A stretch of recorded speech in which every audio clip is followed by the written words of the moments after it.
So we were going to have our second speaker last week, but because of the snowstorm, Matt gets to be our second in the lineup after my talk a couple of weeks ago. And we're really grateful to have Mac here, primarily because, to me, Mac's project that he'll be speaking about, one of the two projects he'll be speaking about tonight that's here in the Valley, is a really important project for the Valley and a really influential project on those of us who are considering similar projects. Mac and his wife Bobbi went through a lot of hard work to make this happen that he'll be describing to us. And Mac doesn't like a lot of recognition, but I hope he'll indulge me just for a moment. Mac has taught here since 1980, since the school was founded. He was one of the teachers of the very first class of Yestermorrow. And so his presence at Yestermorrow is important to us. It's greatly appreciated. And it's also significant. I mean, 44 years ago, almost, to when Mac and John were involved in forming this place that means so much to a lot of us. He has been a significant mentor to me and an influence on a lot of people around the Valley and around the field of architecture and the practice of architecture and design build. And he's taught a lot, many courses and many types of courses across those 44 years and served as a board member and been significant in many ways. So many thanks to Mac, and he's here again to give us more of his wisdom. He's a partner emeritus or partner still at Baston Rood. Trying to retire over and over with his partner Rob Bast at Baston Rood Architects. The firm's practice includes a wide range of commercial, institutional, and residential work. Mac's background includes ownership of a construction company, a manufacturer of composting toilets, development of hydroelectric sites in Vermont, among many other items and lists on his agenda. So we're all here to hear Mac, not me, so I'll hand it over to Mac, and thank you for being here, Mac.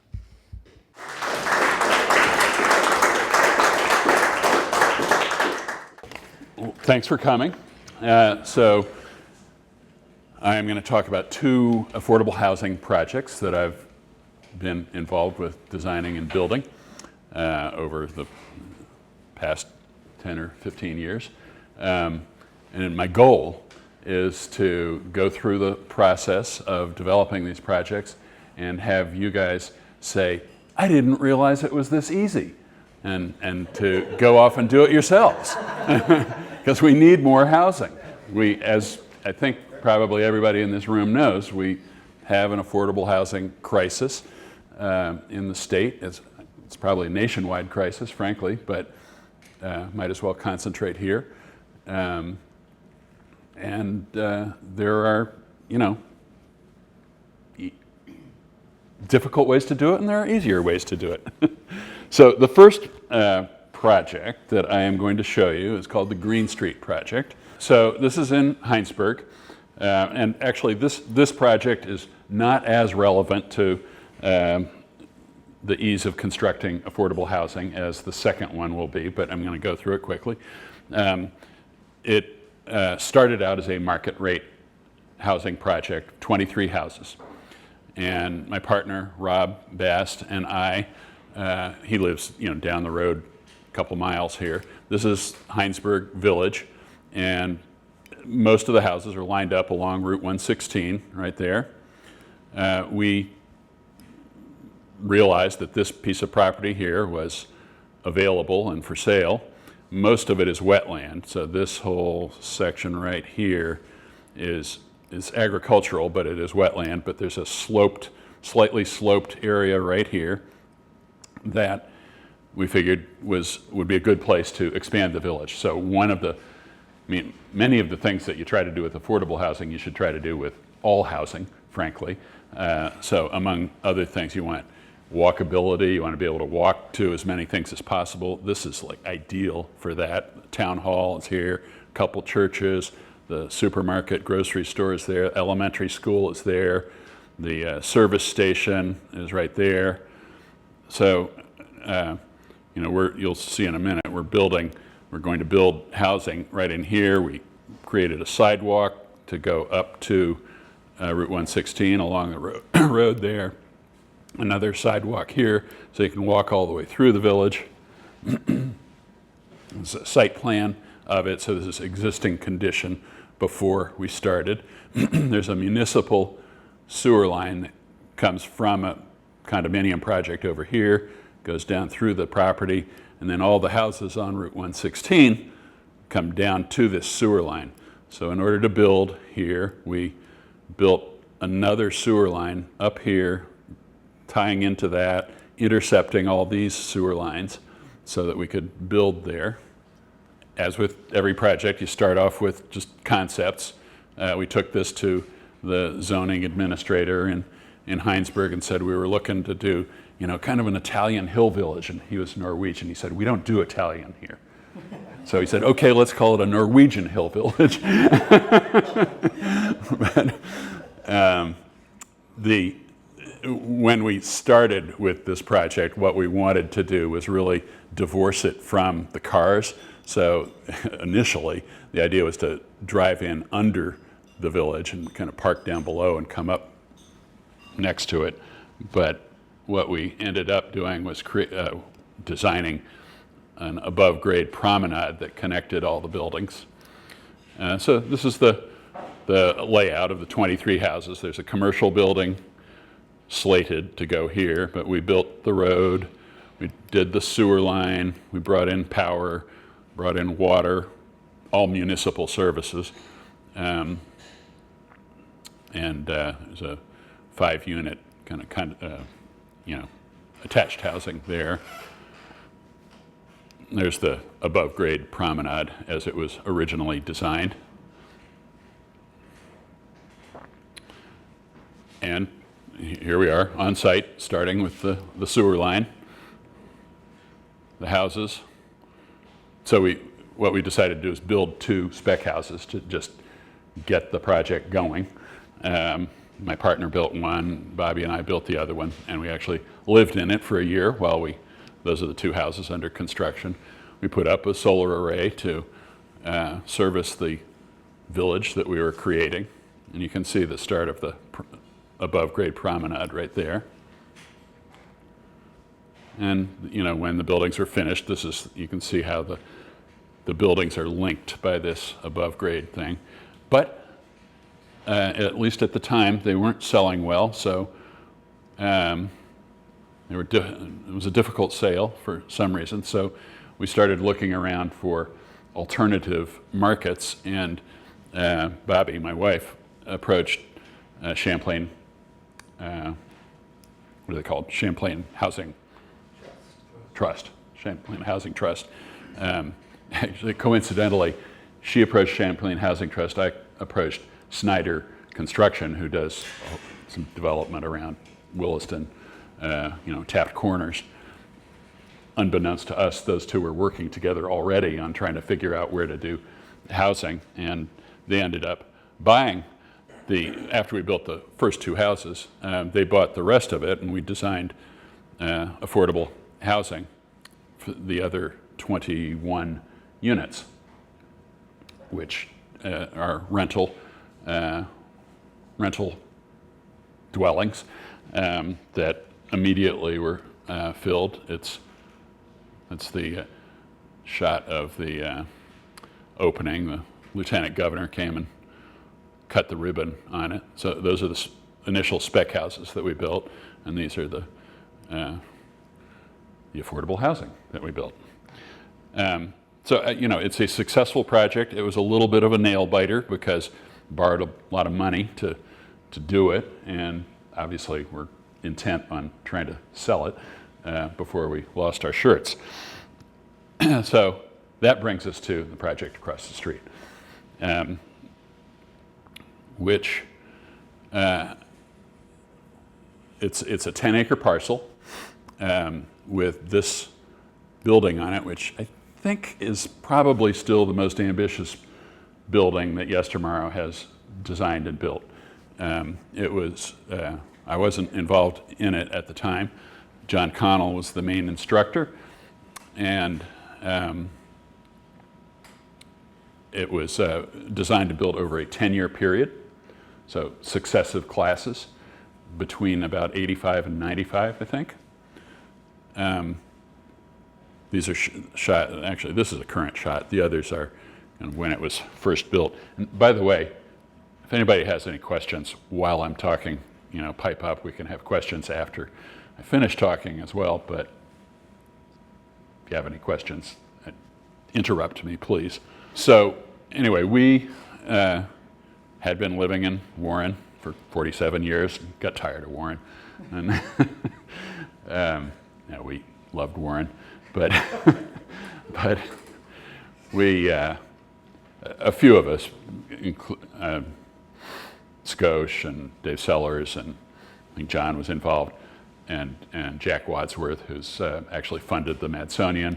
We got together to see what we could do about preserving this building, because it had fallen into disrepair. The person who owned it had essentially abandoned it.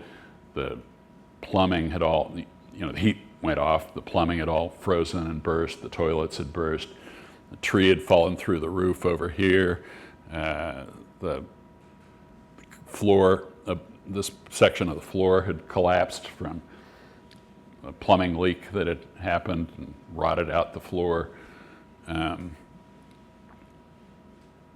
Windows were leaking. Other than that, it was in perfect shape now. So our initial idea was to fix it up, which is mid-pandemic. I really recommend these roofers, Till Dark Roofing, Chris Ficini. He is fabulous. If you need a roofer, he did the roof on the dorm over here. Yeah.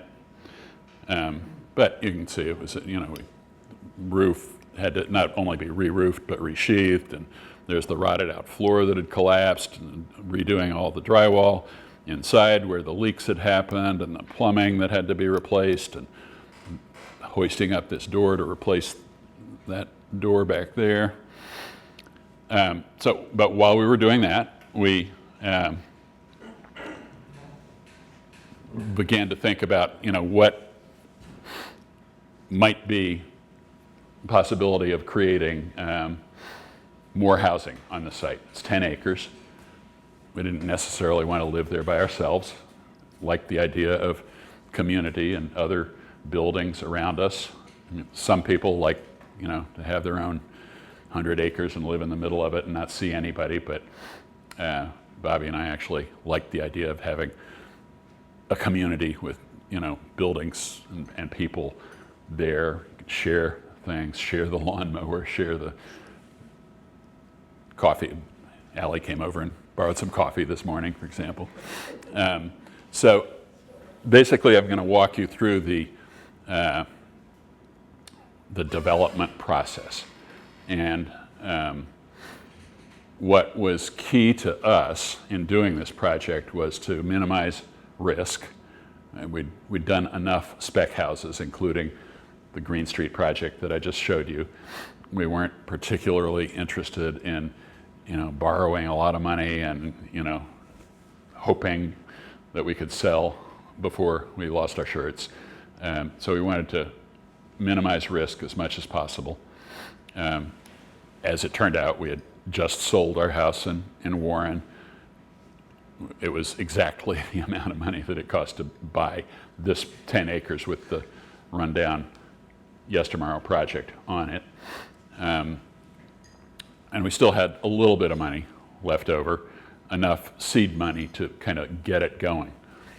So the idea, I think, with a project like this, or any project if you can do it, is to, rather than jumping in with both feet and starting to examine everything at once and hire engineers immediately and start spending mega bucks, check out the things that are going to be potential roadblocks or obstacles to developing the project. Because when you first start out, you have no idea. Is it possible to build anything here? Can I build one more house? Can I build 30 more houses? Who knows? So we did hire an engineer. But just to do the, probably in Vermont, the first and main thing that you have to figure out is what kind of, leach field or wastewater capacity is there. This does not have municipal sewer. The only place with municipal sewer is Warren Village. So we had an engineer come out and do a bunch of test pits, 20 test pits. We were hoping to be able to, but we didn't know how many houses we were going to build. Pie in the sky at one point we were thinking 30 houses in here, which was completely unrealistic, but the 20 test pits, and we were also hoping that each house could have its own leach field so they'd be independent of each other. The 20 test pits showed us that there was one site that I'll show you in a minute on the property where what ended up being 9 houses. All 9 houses could share this one leach field, the community sewer system. And that established the limit for how many houses we could build. Actually, we could have put in 10. I'll tell you in a minute why we didn't do 10. There are other things that you need to analyze right off the bat. So okay, just looking at this map, this is Route 100 right here. This is the Mad River right here. That's the existing house that I just showed you pictures of. This is an existing condominium project that's not part of our property. You come into the property here, and the road just came and dead-ended. Well, there's a little loop there, but basically dead-ended at the house. So one of the constraining factors on the site is the fluvial erosion hazard zone, which is that yellow line right there. It's depicted right here as well, the green line. Everything above that line, in other words, on this side of it, is in the fluvial erosion hazard zone. You can't build in it anymore. The existing house is in it, but you can't build in that zone anymore. So all the houses had to be on this side. Waitsfield, this is in Waitsfield. Waitsfield zoning also prohibits building on steep slopes. So this map here, the pink areas are steep slopes. If you drive by this on Route 100, you can see right off the bat that from Route 100 down into here is quite a drop. It's hard to see in this map, but these are contours right here, pretty close together. It's a very steep. You wouldn't want to build on it. So the buildable area is a little strip in here. Oh, and you also need to survey you have to be careful about wetlands. You can't build in wetlands. And wetlands can only be identified basically in summer months. So between November and April, you cannot identify wetlands because they are identified not by water, but by plants that grow there. And plants don't grow in the winter. So one thing that I will keep coming back to is that in order for a project like this to be low risk and not a tear your hair out kind of thing, you want to have patience. So we started looking into this, I think in October, November, and realized, we've got to wait 5 months before we can even tell whether or not we've got a lot of wetland. There's not a lot of wetland here. There's this zone right here, and then right at the bottom of the slope, there's a couple patches right there, and then there's a little one right there. And they're all class 3 wetlands. So the way you identify them, you hire a wetland engineer. They come out, and I'll show you the budget in a minute, but I think it was like $1,500. He comes out, surveys it, does soil samples, and examines the plants and whatnot, and stakes out what he thinks are the wetlands. And then you get the state wetland specialist to come out and verify or corroborate that they've done it correctly. So that's all kind of initial scoping out of the site that you want to do before you spend any serious money, I mean, yes, I spent $1,500 on the wetlands person. I spent probably about the same amount in doing the test pits. I don't know, maybe 2,000, something like that. And then, you know, with some now notion of how many houses could go in here, started just playing around with various arrangements. This one was before we really got into all those analyses that I just talked about. And you can see that, well, maybe you can't even see in this, but there are, I think, 20 or 30 houses in here, and the road kind of loops into the fluvial erosion hazard zone, and you know, none of that is possible to do. So basically, here's the road coming in to the loop. Here's our existing house. The fluvial erosion hazard zone kind of goes right down through there. And the main thing that we were looking at with all these variations is the relationship between the houses and the road. So, I mean, the road that we were going to create. And of these, the one that looks the most like what we did is probably this one. But you know, the basic debate was: do you want the houses against the hillside? The hillside is back here. You know, Route 100 is up here. So do you want the houses against the hillside, looking across the driveway towards the river? So do you want the road in front of you? Or do you want the road behind you? Do you want the road and then houses and then view? Or, you know, expanding into what will become the common area. We chose to do that, you know, road next to the hillside and then the houses. So it's basic. This is the closest to what we ended up doing. This was the civil engineer's thought on how to do it, which looks very engineering-like. But, yeah, I mean, the reason bunch of reasons we didn't do it. One is that is more road work. So they drew the road straight through that wetland area instead of using the existing road to come in and join into our new road right there, using as much as possible the existing road. And I don't know, this just seemed like too much of a not that interesting arrangement.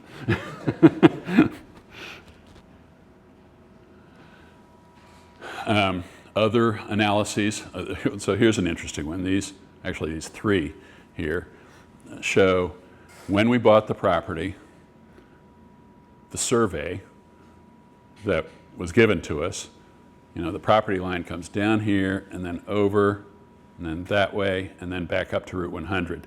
But the original survey that was when we bought the property had, instead of this purple line, it came over here, and then back to Route 100 here. So that's about a 100-foot difference there. I mean, the survey was off by 100 feet. And this little big triangle of property belongs to the highway department. It's part of the V-Trans right away.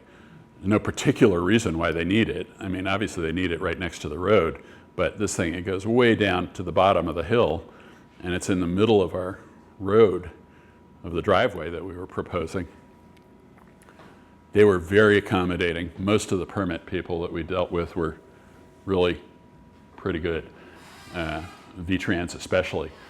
I called up V-Trans and asked, said, well, we got this problem, your property comes, we discovered your property comes way down onto what we thought was our property, and our road is there, and could we purchase that little tiny triangle there from you, it was like 500 square feet, something like that.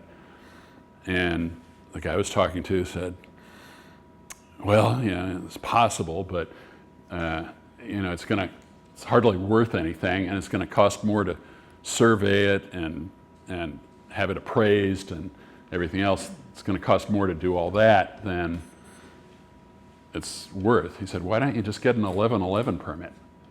And I said, what's an 1111 permit? He said, that's a permit to perpetually use V-Trans property. It costs $250. I said, let's do that.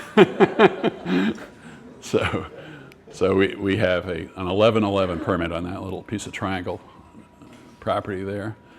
And then this is an analysis of the open space. So this zone right in here is what we are building on, and everything else, that, and that are all open space. So I'll get into the permits, I guess, a little more in a minute, but the first permit that you go for is the town permit. You go to the DRB, the Development Review Board. And normally this area is zoned is 1 acre zoning, so 1 acre per house. But if you do a PRD, which is a planned residential development, basically they throw out all the regulations and they negotiate with you to create something that makes more sense. And they're open to that. And the DRB was very accommodating and receptive and welcoming to the idea of building affordable housing. And Waitsfield, and I think Warren as well, has a provision for adding density. So you can add 50% more housing density if a certain percentage of the houses are affordable. So we took advantage of that. But one of the other requirements in the PRD is that I think it was 60% of the property then needs to be open common land, which was fine with us. I mean, that's great. So we have all those pieces that I just pointed out are common land, accessible to, to be enjoyed by everybody in the development. So this is the final surveyed property lines that we came up with. The lots themselves, so there's the fluvial erosion hazard zone line right through there. You can't build above that. The actual building sites are quite small, a fraction of an acre. So the houses are definitely going to they are clustered, which has the advantage of not having, widely distributed infrastructure facilities, spreading all over the place. It's less expensive, obviously, to concentrate. Let's see. Then I'm going to show you a whole bunch of engineering drawings. So let's see, in the whole process here, just to back up a little bit, I said we started out with doing kind of initial just assessment of the property. Is this project possible? And how many approximately houses can we build here? So, and by spending, we probably spent $5,000 in that process. And at the end of that process, came up with, okay, we can build 9 or 10 houses. And which gave us enough confidence to,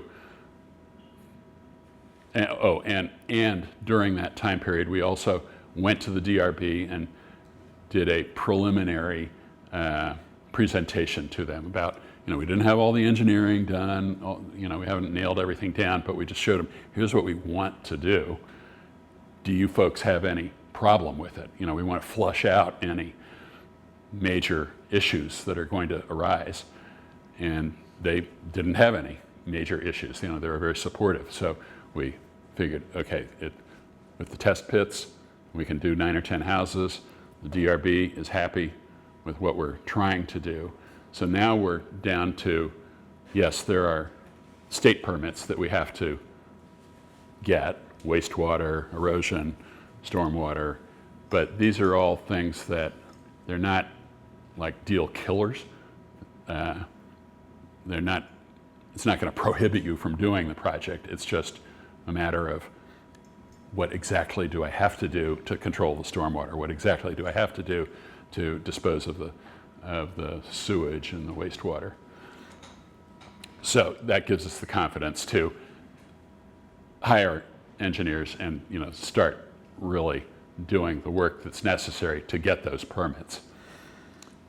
So I'm going to show you all the engineering drawings just so you see how many there are, but not necessarily to delve into them. But this one shows the erosion protection and sediment control, which is basically hay bales and silt fences. Stormwater management, which I will admit is the one permitting agency that I really have had a problem with, because they're just not that helpful in terms of telling us what they need or what they want. We have to spend about $100,000 to deal with stormwater on this property. I've always been of the impression that the point of stormwater control is to keep it on the property, not let it go off the property. But in this case, and to let the water seep into the ground. In this case, what they want us to do is to create 2 retention ponds, one there, lined so that the water will not seep into the ground.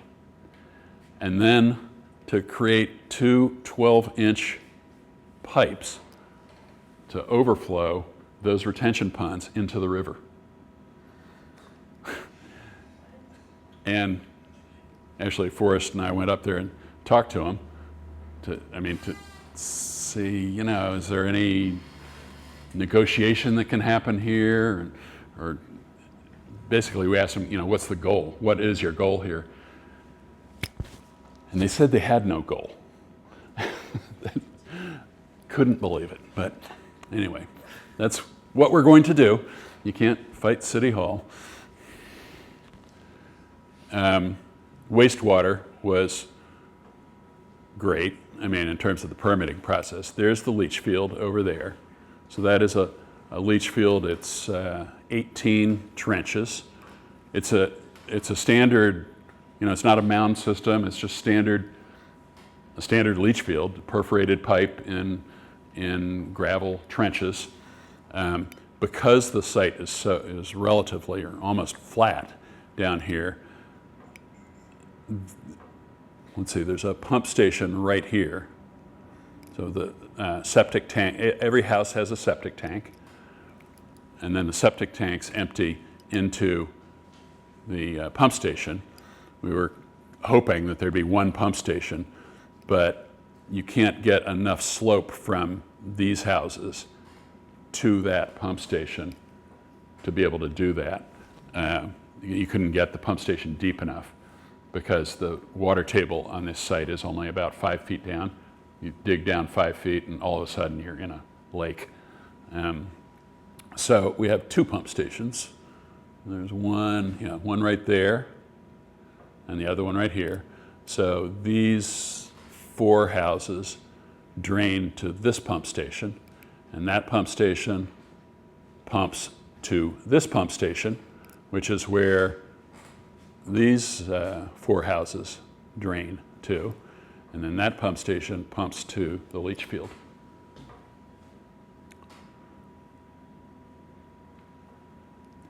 The way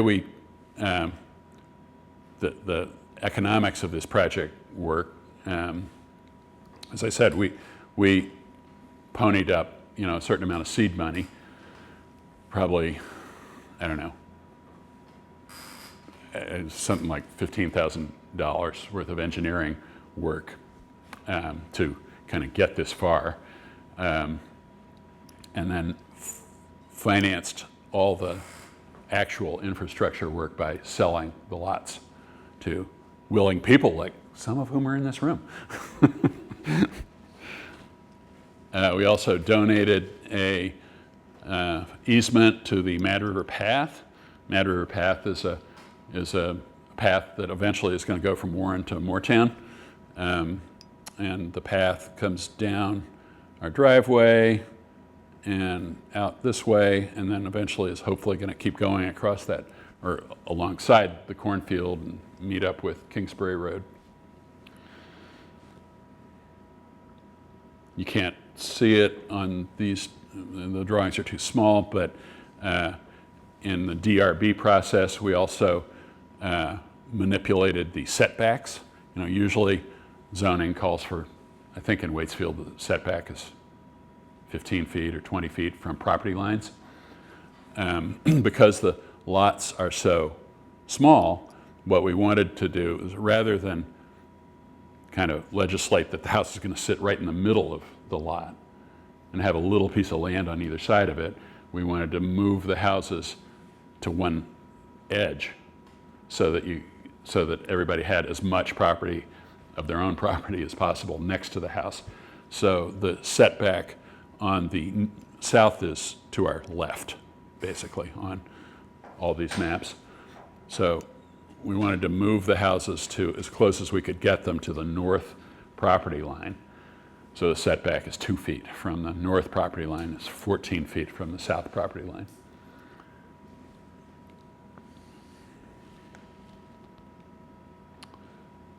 And then another sincerely pleasant interaction was with Green Mountain Power, our electric power company. They did not want to use our existing power line that comes underground along the road to our existing house, because it's not in conduit. 40 years ago when power went in, it's just a buried cable. They don't do that anymore. They want it in conduit, so they wanted it to come straight down off of Route 100. And I kept asking, well, do you want to give me a drawing exactly what you want done or whatever? And, so I drew this up with a crayon, basically, and said, they said, yeah, looks good, let's do that.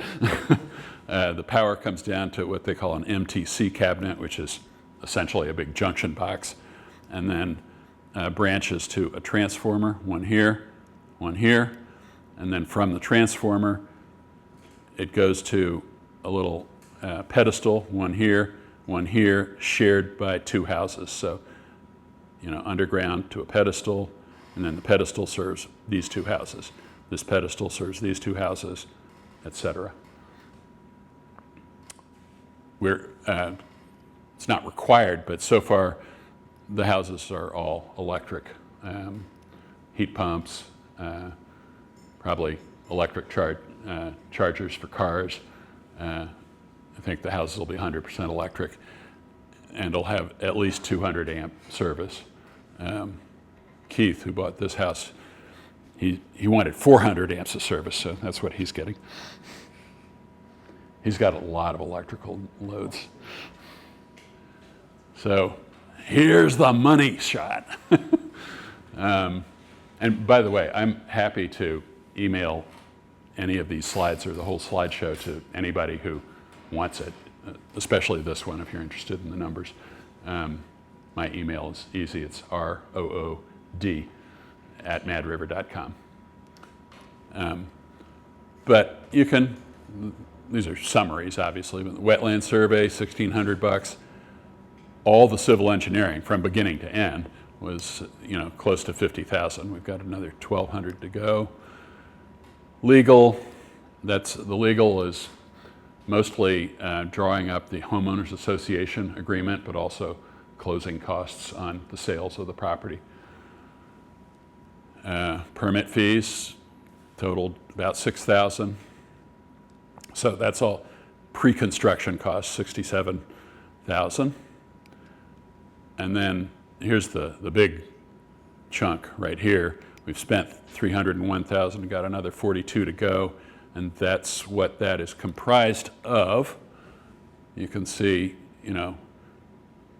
preparing the site. It was so this site it's an abandoned gravel pit, is what it is. So it's which is the reason that it is lower than all the surrounding property. It's also the reason why, unless you have those 12-inch pipes, there's no way for water to leave the land.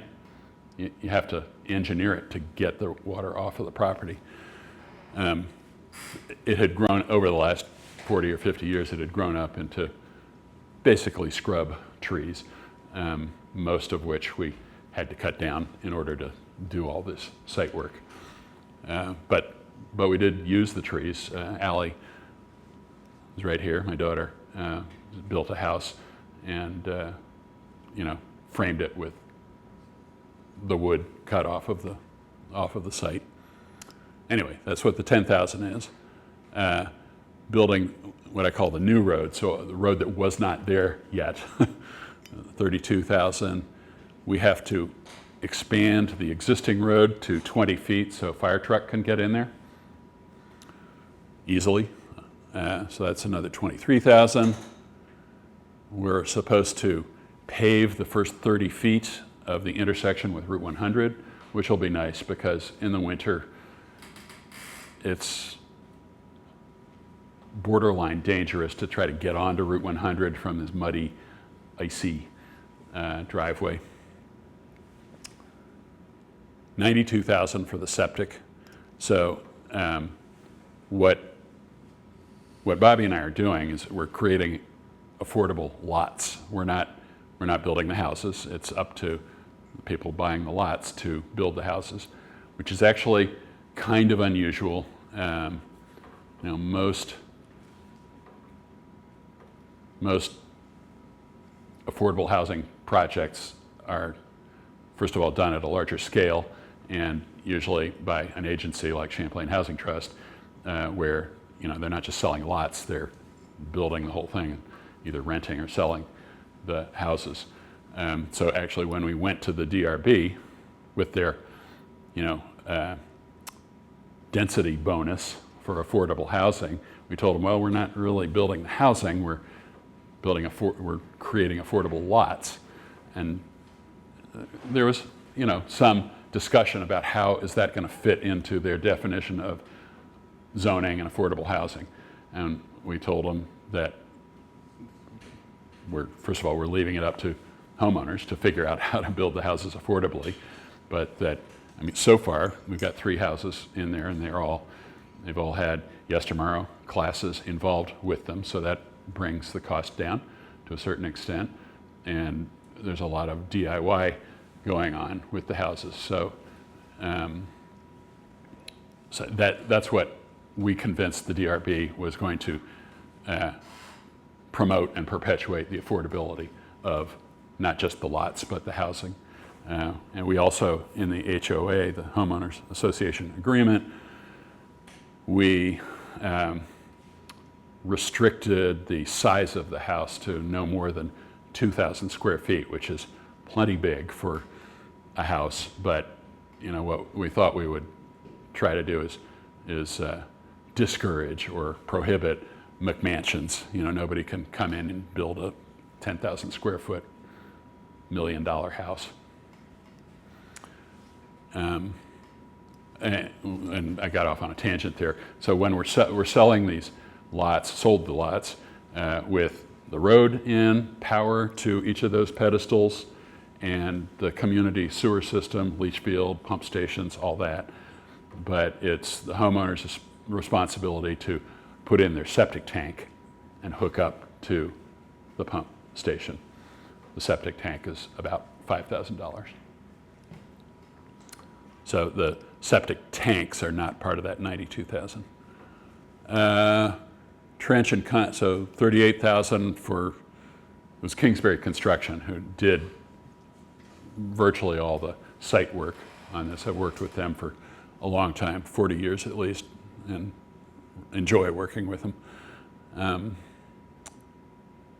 Anyway, that's the cost for them to do the trench work for the power company.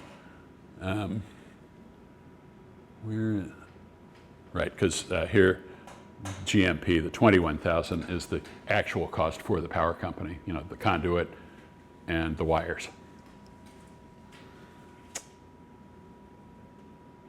6,000 to assist them and putting it in. So, that's whatever, 45,000 plus the 21,000 for power.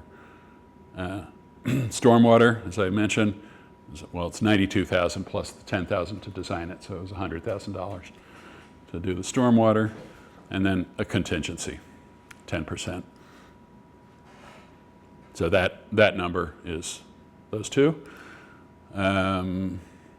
Electrical, I think that was just hooking up the pump stations, which obviously have pumps in them, and there's electricity involved, and Green Mountain Power.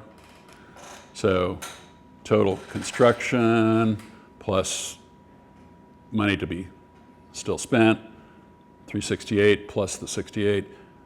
Total cost of the project, basically, from pre-construction and construction, 437,000 divided by 9 lots is 48,000 per lot.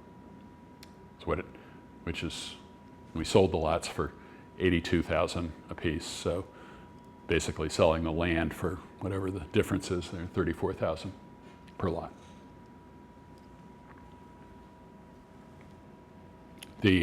This number, and so I come back to the reduction of risk.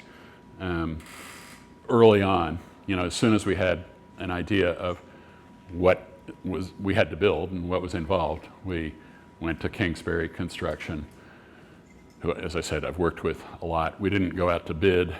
I went to Kingsbury and said, tell me how much it's going to cost. Let's work time and materials, but with an upset price. They've reached the upset. They're I don't think they're making any money on the project. So kudos to them for working on this and doing the project. I don't think they'll lose their shirts, but I don't think they're taking anything to the bank. And what am I doing here? Not too bad. This is more or less the state of the houses as they exist now. That's Allie's house. That house was designed in the semester class here, not the last one, but the one before, so like a year and a half ago, 2 years ago. The students designed it in 4 weeks and framed it with Allie and Forrest's help in 10 weeks, completely framed it. And they moved into at least this section of the house 2 weeks after the class ended. So that section was insulated and drywalled and had water and heat. This house, which you can see from a couple of angles here, was part of the container course, Gina and Ethan. So it's a container. I think all the water, bathroom, kitchen stuff is in the container, and then the wood addition to it is the living and sleeping space. Obviously still under construction. And then this view here, here, and here is Keith's house, which is partially framed and about to resume this spring. That is the one of the original structures, the outhouse from 30 years ago. That is still in use and was used up until, it took a long time to build the sewer system. When did it become? I think the sewer system became operational in November. Yeah. So for a year, that was the plumbing. And I think that's the last slide. So a quick one is, Jerry asks, why are the houses up on posts? Good question. So as I mentioned, we are outside of the fluvial erosion hazard zone. But if you remember that slide, the boundary looks like, it's a perfectly straight line. It was surveyed by somebody. I don't know when it was created. God knows who did it. And I'm not sure that any flood is going to observe the line. because it's basically a flat site. So if water is on one side of that line, it's going to be on the other. We have had high water, and we're close to the river here. It's, whatever, a couple hundred feet from the river. I think the worst in recent history was Irene, whenever that happened, 2011. And I didn't see it, but I understand that there was maybe a foot of water where the driveway is. So just for safety, so far, all the houses are up on stilts. They're they average about 3 feet off the ground, figuring that it's going to take a cataclysmic flood to flood those houses. Well, and also you said the water table. And the water, so yeah, it's impossible to build a true basement here. You could do stem walls and slab on grade, but there's no possibility of building a basement here, because even if you built a basement and put drainage around it, there's no place to drain it to. So, you'd have a swimming pool in the basement. Great. Our next question from Jeff.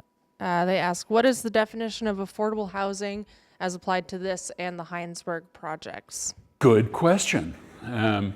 Actually, I'm not familiar with Champlain Housing Trust's guidelines for what affordability is, but in Waitsfield, it is defined as what somebody making 80% of the area median income can afford. And guidelines, I think nationwide, indicate that somebody should only spend 30% of their overall income on housing. So in order to qualify for the density bonus, Waitsfield asked us to sell 50% of the lots to people making 80% of the AMI or less, as demonstrated by their tax return. They just had to submit their tax return and demonstrate, okay, they qualified. The other 50%, we chose to have a limit of 120% of AMI on. And we, in addition, in our HOA document, stipulate that for 10 years, if you resell the property, you can only resell it to somebody in the 120% AMI category. So it's not perpetually affordable. There's nothing in there that makes it perpetually affordable. In terms of lessons learned on this project, I think minimizing risk was a big one. Patience is a huge one. Absence of deadlines is really important in terms of not fretting. Like the wetlands, we thought we were going to start in November, but we can't figure out whether there's wetlands until April. So, okay, we'll wait until April. As long as we didn't borrow any money to do this project. So we had enough for the seed money and the initial exploration, and then we financed the construction of the project through selling the lots. So, no interest payments, no mortgage payments to make. Yep. Question? For anyone interested in actually developing a model that looks similar to this, at what point in the pre-construction phase is it prudent to purchase the land, knowing that there's always going to be information coming around, like how much to invest in surveying and engineering costs before you realize that you can't do it? Well, that's the risk part of it, is how much of this money can you afford to spend hoping that it's possible. So it's a gradual process becoming comfortable with the fact that, yes, this project is buildable. You can start out by just walking on the property and say, hey, it looks like I could build something here. But obviously, wetlands, initial test pits for the septic, I think those are the two big ones. And I think we spent about $15,000 kind of on our own hook, not knowing whether we could do this or not. But you mentioned patience, and that might not always be an option depending on who else is looking at the plot. So I understand that timeline needs to be flexible and deadlines need to sort of disappear. But where's the tipping? So this whole process that I've just explained is there are many ways to do affordable housing, obviously, and this is perhaps most applicable and suitable to somebody who actually owns some property. I mean, you may live as we did. We lived there on this property. We didn't have to sell anything. We could just have that one house that we renovated, and we could live there by ourselves on our 10 acres. We sold this at a break even. I mean, our goal was to not spend money, but also not to make money on it. You could make money. I mean, if we'd sold them for, instead of $82,000, $90,000 a piece, you could make a little bit of money or more. Obviously, you could make whatever people are willing to spend. But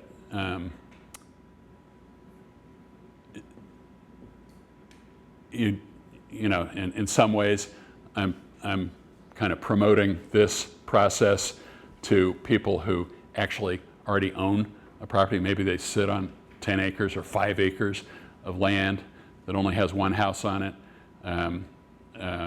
We've worked together on building ADUs. Even just building one extra unit is, if everybody built one extra unit onto their house, it would double the housing capacity here in the valley. And that would be way easier than what I just explained here. All the permitting issues, start to decrease and fade away. I think that in terms of risk, we were hoping for as many houses as we could get here. I mentioned the 9 or 10 houses. We could have done 10, but one of the thresholds for Act 250, which is big land use planning law in Vermont, which I support. I think it's a good law, but it's not something that you want to do if you don't have to. And so threshold, if you do 10 lots, you have to go through Act 250. And we decided, okay, let's do 9 lots and not do Act 250. But we could have gone through this process and discovered we can build 2 extra houses, which is what we would have done. When John Connell and Yestermorrow originally bought this property back in the early 80s, that was the idea, was to build 3 houses on the site. We bumped it up from there. Answer your question? Yeah, Cool. more later.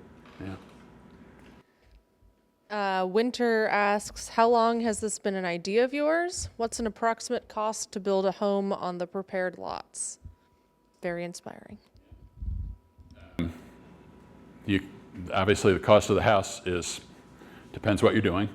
I think so far, the houses are in the kind of $250,000 range, construction cost. The process, we bought the property, I think about 3 years ago now. So that's where the patience comes in. We spent, it isn't even finished yet. We haven't done the stormwater management yet. That's happening this spring. So if you were in a rush, it all could have been done faster. We could have really sat on Kingsbury to work harder and faster. Probably would have cost more. And we didn't need it to go faster, so we allowed it to take the 3 years that it's taken.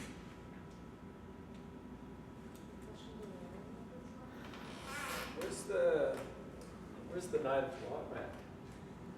The 9th lot is the existing house, our house. So there's eight new lots plus the existing lot.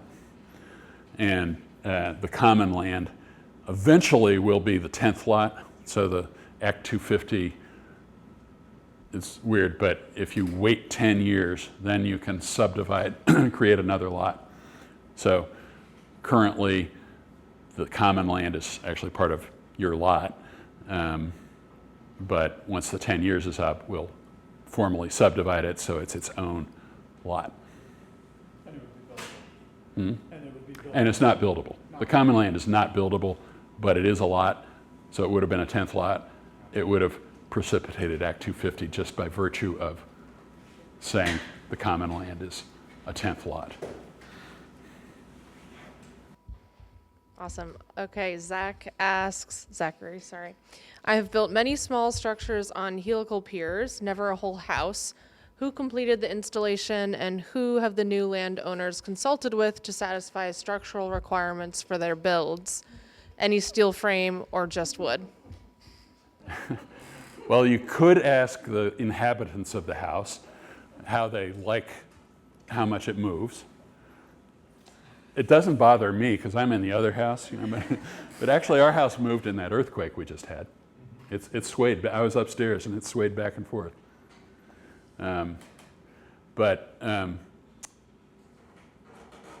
We didn't use a structural engineer, other than so actually, the Allian Forest House sits on 3 rows of piers. There are 12 piers total, 4 in each row, and then there's a steel beam on top of each row. And I did have the steel beam sized by a structural engineer. We have steel cable bracing cross bracing to stabilize the helical piers that are sticking up above ground farther than they normally are. And we didn't consult anybody, but used the same specs that are used on the helical pier structure out back here at the dormitory. It may need some more stabilization, tightening of the cables, and possibly piling some rocks around them to stiffen them up. Do you know who installed them? Do I have a consultant? Who installed them? Techno Metal Post is the name of the company. Zach is the guy's first name, actually. Laporte. Zach Laporte. Maybe wouldn't recommend doing 6 feet. Wouldn't recommend building a house maybe quite as high as ours. Yeah, I mean, if the reason we chose the height was to be able to put a bicycle under it without tipping it sideways. That determined the height, but that's doesn't feature in most engineering books, but.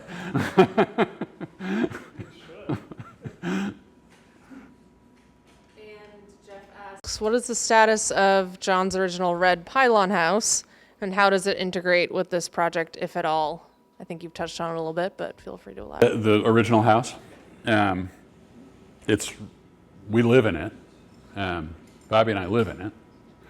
So it's I would say completely restored. You know, it could have more work done on it, but it's basically brought back to its original condition, which was our original intent. When we bought the property, it wasn't necessarily with the intention of building affordable housing, or it was with the intention of restoring that building, which I think, and Bobbi thinks, and most of us think, is of historic significance and needed to be preserved and restored. And so we've done very little in terms of changing it.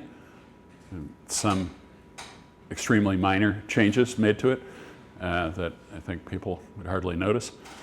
But yeah, it's pretty much available for tours. Any of you are welcome to give me a call or email, and we'll arrange a visit if you'd like. And that's why basically why we restored it, so that people could come and see it. In its previous ownership, it was off limits. Nobody could go see it. You mentioned there was a good bit of interaction with the Development Review Board and that they were willing to work with you in terms of density and setbacks.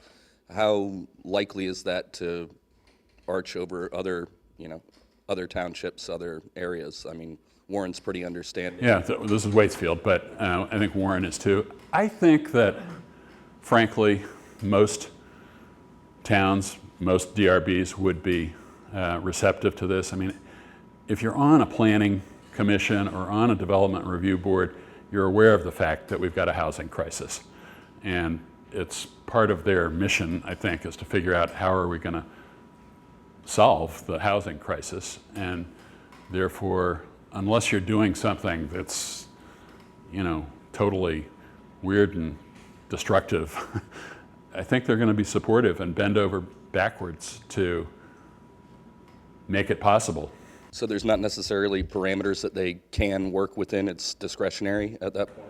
As far as I know, it's pretty much totally discretionary. You still have to get state permits. I mean, they can't dispense with the state permits, so you still have to, which is water and wastewater, stormwater, erosion control, all those things. You still have to do that.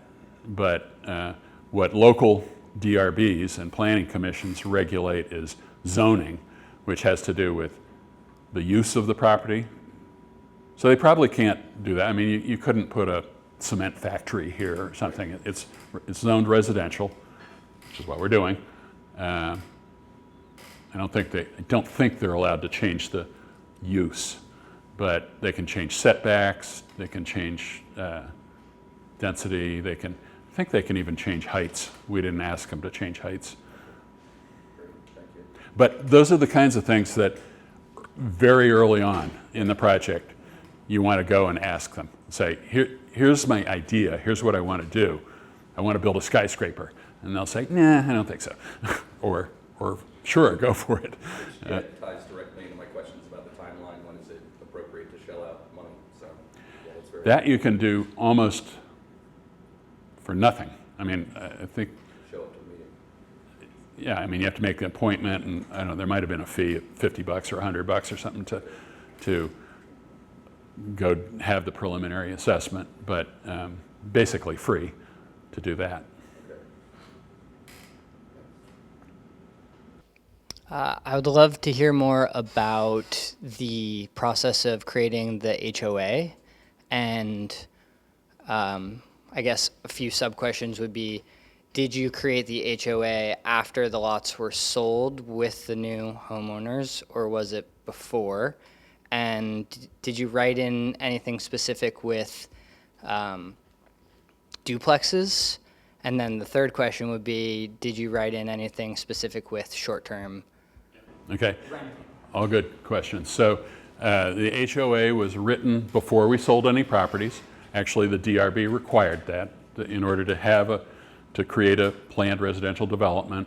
They say you've got to have a HOA agreement with everyone who purchased. We told them, hey, we've created this thing. Once we're all here and together, if we want to change it, it's by vote, we can change it. It's basically in the HOA, it describes decision-making is by majority, so 5 out of the 9 lots would carry the day, except that to actually change the HOA itself, in other words, the Constitution, you need a 2/3 majority, so you need 6 out of 9 to change the HOA, which, certainly possible that could happen. In terms of short-term rental, we prohibited short-term rentals except for once a year. So, if you want to go away for Christmas and rent your house out to somebody, you can do that. But we wanted to have a community of full-time residents. We wanted a community, which I think if it's just Airbnb, you obviously don't have a community. So we wanted to discourage that. What was the other? Oh, duplex. You could build a duplex or an ADU, which is kind of the same thing. Everybody can build an ADU, which stands for accessory dwelling unit. And so the HOA agreement itself is pretty boilerplate. I don't know why it costs $10,000, but it's because lawyers make more money than architects. But it's pretty boilerplate, except for the short-term rental thing, the affordable restriction, the 10 years at 120% AMI, and then we do have a design review committee, and we have 3 things that we're looking for. One is that everybody has to, in whatever they're building, be exploring some aspects or features of affordability, which I don't think we have to lean on anybody too hard to do that, because everybody's trying to do that. It has to be very energy efficient. So in terms of insulation standards, R40 walls and R60 ceilings is the minimum. And then the third thing is every building has to have architectural merit. So those are the 3 criteria. So you said that an ADU was allowed to be built on the property? Yes. So is there any restriction as to, could that be, how would that be rented or occupied? And then has the septic system been designed to accommodate the extra? The septic system is designed for 3 bedrooms per lot. So obviously that would be a restriction. If you build a house with 3 bedrooms in it, I guess you can't build an ADU. But if you build a 2-bedroom house, you could build a 1-bedroom ADU.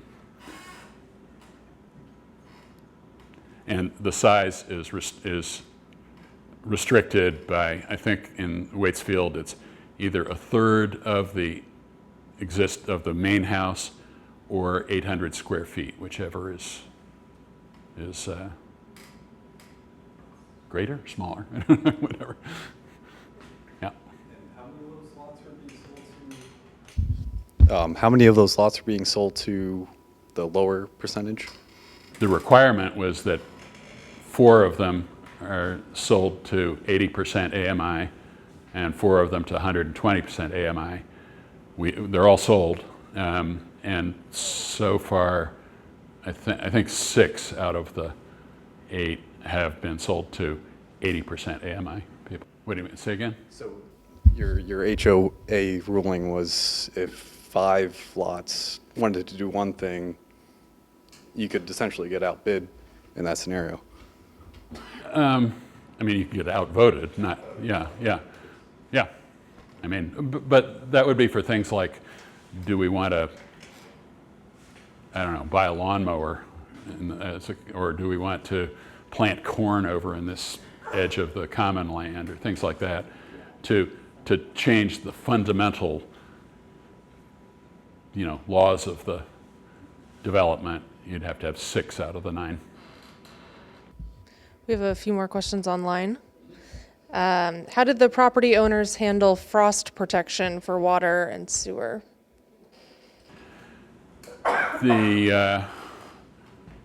So obviously most of the plumbing is within the insulated envelope, but in all the houses so far, the sewer line, which is a 4-inch pipe, does drop out of the building and is slung under the building until it goes underground to get to the septic tank. So usually, so far, each of the houses has about 30 feet of pipe that's exposed. I don't think that it even needs to be insulated. The water that's going down is warm and it's sloped, and 4-inch pipe isn't going to freeze up, but we've insulated the pipes so far. And so the water coming in, I didn't mention this, but we did not drill the wells.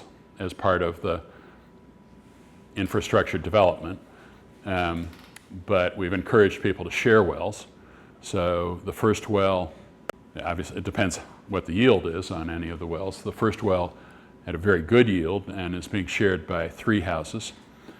The second well is being shared by 2 houses.